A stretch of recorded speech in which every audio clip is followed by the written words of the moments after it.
الله الرحمن الرحيم ولا يبدين زينتهن إلا لبعولتهن أو آبائهن أو آباء بعولتهن أو أبنائهن أو أبناء بعولتهن إلى آخر الآية. سورۃ النور کی آیت نمبر 31 ہے.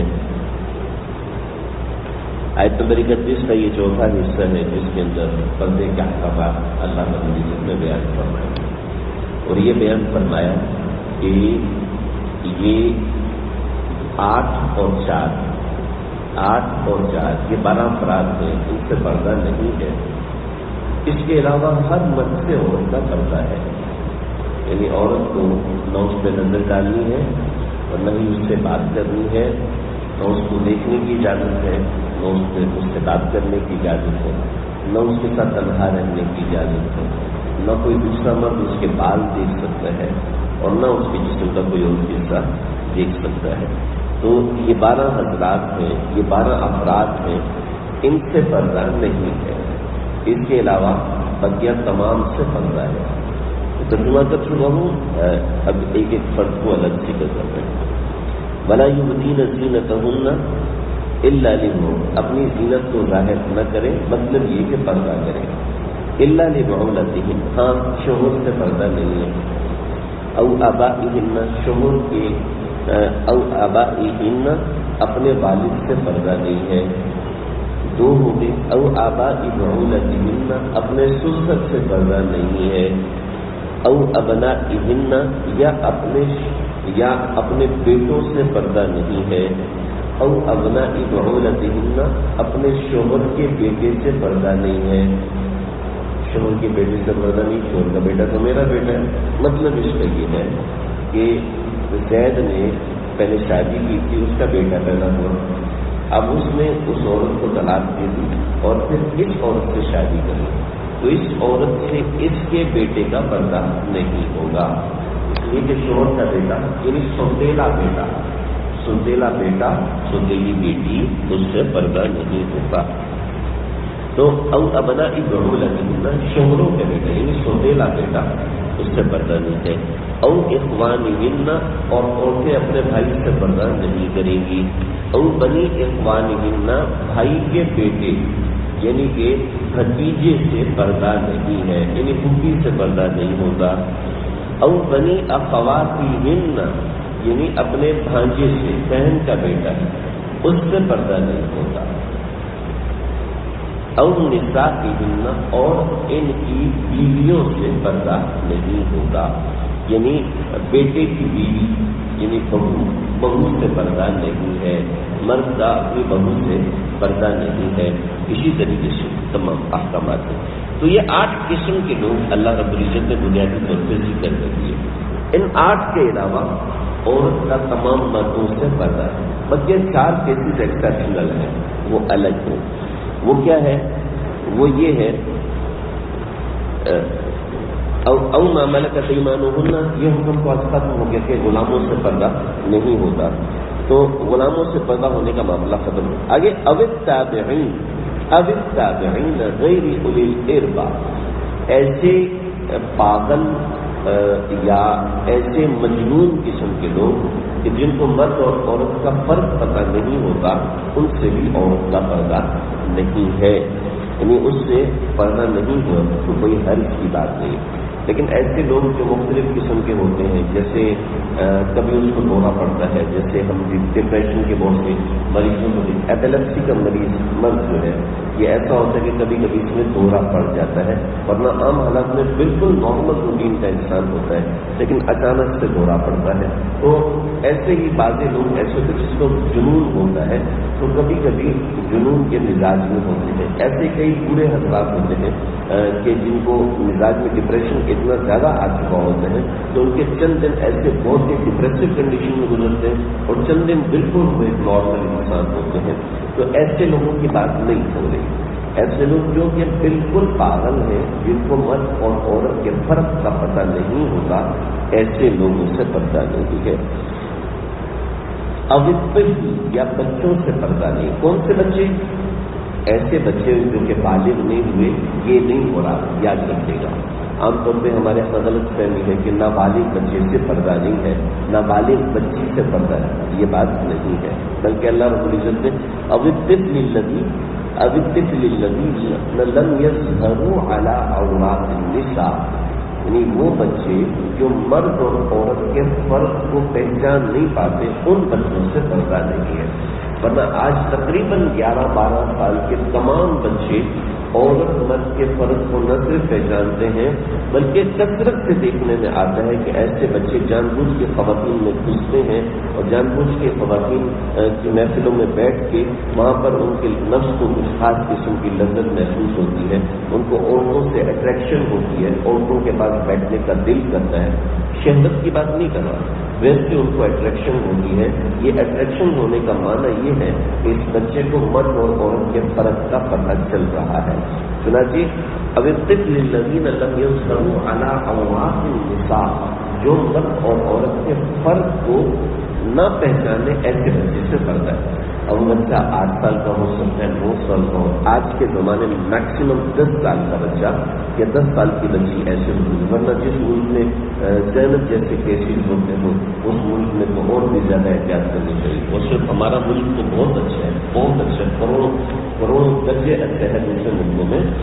دوسرے ممالک کے اندر تو 8 سال 9 سال کے بچوں کو سیکس ایجوکیشن دی جاتی ہے اور باقاعدہ ان کو سیکس ایجوکیشن کے مضامین پڑھائے جاتے ہیں اور اس میں باقاعدہ ان کو شکلیں بنا کے دکھائے جاتے ہیں، اور بہت سی ایسی چیزیں میرے ساتھی امریکہ میں پڑھاتے رہے ہیں، انہوں نے مجھے بتایا کہ سیکس ایجوکیشن ہمارے 8 یا 9 سال کے بچوں کے لیے ضروری ہو جاتی ہے وہاں پر۔ ہاں آپ کو اختیار ہوتا ہے، مسلمان بچے ہیں تو وہاں پر آپ کو اختیار ہے کہ آپ اپنے بچوں کو یہ مضمون لینے نہ دیں، یہ الگ باتیں ہیں۔ مسلمانوں کے ہاں جہاں مسلمان اکٹھے مسلم کمیونٹی اکٹھی رہتی ہے وہاں پر اس میں کی کچھ چیزوں کی حفاظت ہوتی ہے، ورنہ عام طور پر یہ ہوتا ہے۔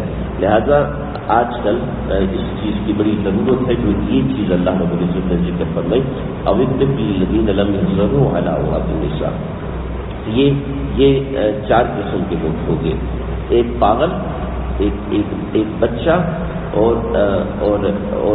یہ او ما ملکت غلام، اور او نسائہن میں ایک چھوٹی سی بات، یہ 4 قسم کے لوگ، عورتیں، غیر مسلم عورتیں، او ما ملکت باندیاں، اور بچے اور پاگل، یہ 4 قسم کے لوگ۔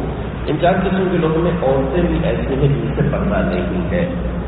اب یہاں پر عورت سے پردہ تو ہے ہی نہیں، یہ بات یہاں پر اللہ رب العزت نے الگ سے ذکر کی کہ عورت سے پردہ نہیں ہے، او نسائہن۔ اس کے سمجھ لے 2 باتیں ہیں۔ پہلی بات، اسلام کا جو اصلی حکم جو ابتدا میں نازل ہوا ہے وہ یہ ہے، پردے کے اندر عورت کافرہ عورت سے پردہ کرے گی، عورت کے ذمے کافرہ عورت سے پردہ ہے۔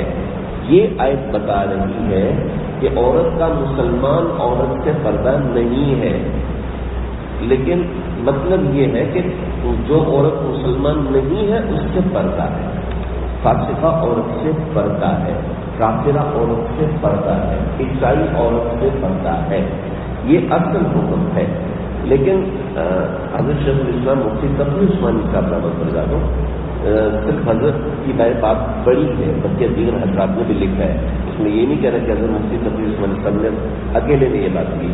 مسئلہ یہ ہے کہ امہات المومنین کے پاس کئی کافرہ عورتیں آتی تھیں، کئی عیسائی عورتیں آتی تھیں، کئی اہل کتاب خواتین آتی تھیں، یہود کی خواتین آتی تھیں، اور امہات المومنین ان سے ملا کرتی تھی، ان سے بے حجاب ہو کے ملا کرتی تھی، ان سے خلوت بھی رکھتی تھی۔ تو اس سے معلوم ہوتا ہے کہ یہ نسائہن کا جو حکم ہے یہ منسوخ ہو چکا ہے، یعنی کافرہ عورتوں سے جو پردہ ہے یہ غالباً منسوخ ہو چکا ہے۔ اس کو میں نے کہیں لکھا ہوا پڑھا نہیں ہے، البتہ حضرت شیخ الاسلام مفتی تقی عثمانی صاحب نے یہ لکھا ہے کہ چونکہ امہات المومنین ملا کرتی تھی تو اس سے یہ مطلب نہیں نکال سکتے کہ کافرہ عورتوں سے پردہ ہے، لیکن ابتداءً آپ ہدایہ میں دیکھ لیں، شامیہ وغیرہ دیگر کتابوں میں ابتداءً یہ بات تھی کہ کافرہ عورتوں سے پردہ ہے، فاسقہ عورت سے پردہ ہے۔ لیکن آج کا زمانہ ایسا ہے کہ میرے پاس 2-4 دن پہلے ایک خاتون کا فون آیا، کہ میں آن لائن کوئی کاروبار کرنا چاہتی ہوں، یہ آپ اتنے پردے والی ہیں، زندگی بھر آپ نے اپنے بچوں کی تربیت ایسی کی، اتنے بچے آپ کے حافظ ہیں، یہ آپ کو کیا ہو گیا؟ میرا دل چاہ رہا ہے۔ جب میں نے ان سے مزید تھوڑی سی بات کو دی تو پھر پتہ چلا کہ جب ایک خواتین ہیں جو آن لائن کاروبار کر رہی ہیں، اپنی ویڈیوز بنا کے، کچن کی ویڈیوز بنا کے اور ڈیکوریشنس کی ویڈیو بنا کے، یہ چیزیں ویڈیوز بنا کے یوٹیوب پہ ڈالتی ہیں اور لوگ ان سے ڈیکوریٹڈ چیزیں خریدتے ہیں، اور خریدنے کے بعد جناب ان کو پیسے ملتے ہیں، تو ان کے آپس میں جب بات چیت ہوئی تو اس ایک عورت نے دوسری کو لگایا، دوسری نے تیسری کو لگایا، اور ایسے ایک بڑی کمیونٹی بن گئی کہ جو اسی کام میں لگی۔ یہ کام بالکل جائز ہے، اس میں کوئی گناہ کی بات نہیں، یہ بات یاد رکھیے گا۔ لیکن میں یہ بتا دوں کہ جس عورت کی ذمہ داری اولاد کی تربیت کرنا تھی، اگر وہ ان چیزوں میں لگ جائے گی اور آپ اگر وہ اچھے سے سمجھ سکتے ہیں کہ اگر ویڈیو بنا کے آپ نے ڈالنی ہے تو صرف ویڈیو بنا کے ڈالنی نہیں ہوتی، بلکہ اس کی مارکیٹنگ کرنی ہوتی ہے، اس کے اندر ایڈیشن ہوتا ہے، ایڈٹ ہوتی ہے وہ ویڈیو، تو اس میں نکھار لانا ہوتا ہے، باقاعدہ پھر کانٹیکٹس ہوتے ہیں، پھر آپ کو ہر وقت واٹس ایپ کھول کے رکھنا پڑے گا، ہر تھوڑی دیر کے بعد آپ کو فیس بک چیک کرنی پڑے گی، میرے پاس کوئی آرڈر کیوں نہیں آیا، مجھے فیڈ بیک کس نے دیا، مجھے لائک کتنوں نے کیا ہے، میرے چینل کو سبسکرائب کتنے لوگوں نے کیا ہے، اور یہ سب چیزیں آپ کو پراپر دیکھنی پڑیں گی، پھر آپ کا چینل چلے گا، پھر آپ کا کام چلے گا۔ چنانچہ ایک دوسرے کو گائیڈ کریں گے، 10 15 گھنٹے جب اس میں لگیں گے تو بچوں کی کیسی تربیت ہو سکتی ہے، اپنے شوہر کا کیسے خیال رکھا جا سکتا ہے۔ ہر گھر سے جھگڑا آتا ہے کہ جناب طلاق لینا چاہتے ہیں، میرا شوہر دوسری خواتین، جو اپنی بیوی کو ظاہر بات ہے خیال نہیں کرتی تو وہ دوسری عورتوں کی طرف مائل ہوگا۔ تو یہاں یہ مضمون سمجھ میں آتا ہے کہ عورت کو زیادہ دوسری عورتوں کے ساتھ ملحق نہیں ہونا چاہیے۔ حضرت حکیم حضرت خانوی رحمۃ اللہ علیہ وسلم، عورتوں کا ایک جگہ پر جمع ہو جانا یہ فتنے سے خالی ہوئی، ہاں کہیں دین کی ضرورت ہو تو الگ بات ہے۔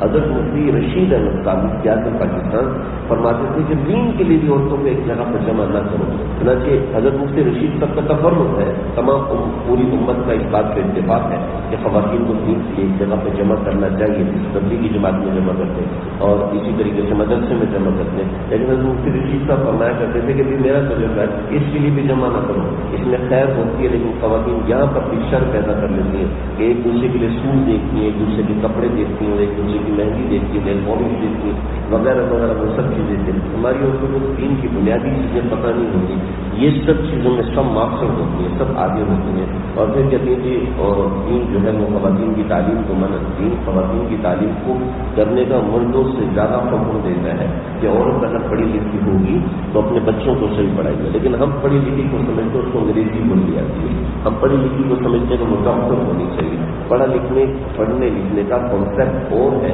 اور ہمارے کالج یونیورسٹی کا کانسیپٹ اور ہے۔ تعلیم اویئرنیس پیدا کرتی ہے، آج کی تعلیم صرف نوکریاں پیدا کر رہی ہے، اویئرنیس بہت کم جگہ پہ پیدا ہوتی ہے۔ میں نہیں کہتا کہ مدرسے کی تعلیم دے رہے، میں نہیں کہہ رہا، بالکل یہ بات اگر کہا جائے تو تعصب ہوگا کہ جی مدرسے کی تعلیم دے رہے، میں یہ کہہ رہا ہوں کہ تعلیم اویئرنیس پیدا کرتی ہے۔